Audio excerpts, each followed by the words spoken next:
والدہ کے دل میں میرے خلاف نفرت کے جذبات پیدا نہ ہو, والدہ کو یہ احساس نہ ہو کہ شادی کے بعد بیٹا بدل گیا ہے.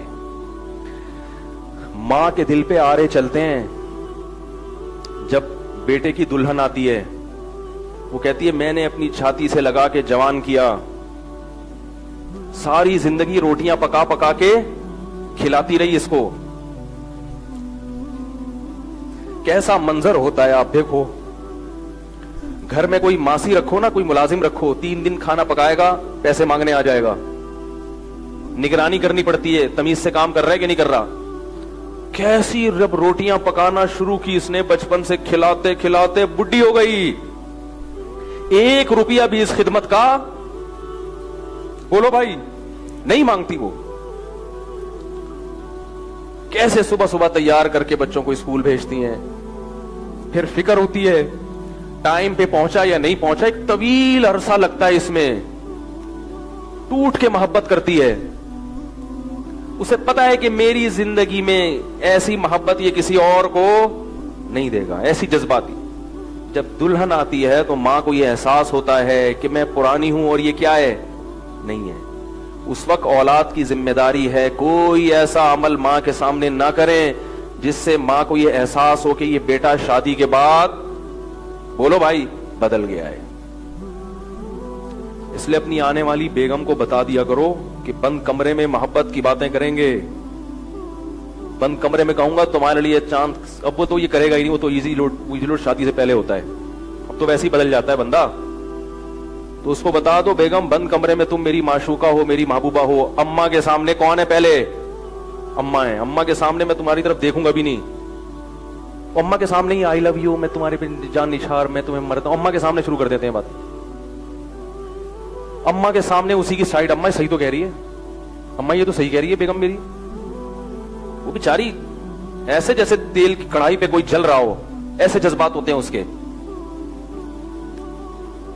اسی طرح باپ کو بھی, باپ میں اتنے جذبات نہیں ہوتے, وہ برداشت کر جاتا ہے. تو باپ کو بھی اور ماں کو بھی ہے. میں یہ نہیں کہہ رہا بیوی کے حقوق ادا مت کرو, یہ نہیں کہہ رہا, حقوق تو پورے دو اس کے, لیکن سیاست سے بھی کام لینا چاہیے, کوئی ٹیکنیکل طریقے سے بھی کام لینا چاہیے.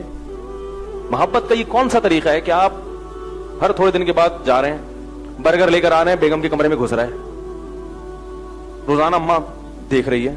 پہلے تو کبھی گھر میں برگر, پیزا نہیں آیا, برگر نہیں آیا, فروٹ نہیں آئے. روزانہ آفس سے آتے ہوئے 2 کلو سیب کی بوری لے کے چوہوں کی طرح چھپا کے ہے بھائی کنی کترا کے نکل رہے ہیں, گھس رہا ہے. تھوڑا دل بڑا کر لو, سیب لا رہے ہو 2 کلو اماں کے لیے, 1 کلو میں بول لو نا بیگم کے لیے. آپ بولو اتنے پیسے کے درختوں پہ لگیں گے, مشورے دے رہے ہو. تھوڑے لے آؤ جتنے پیسے اللہ نے دیے. اول تو اللہ نے سب کو رزق دیا ہے, فراوانی دی ہے. تھوڑا سا ماں کو یہ احساس دلا دو کہ اماں میں تم کو بھولا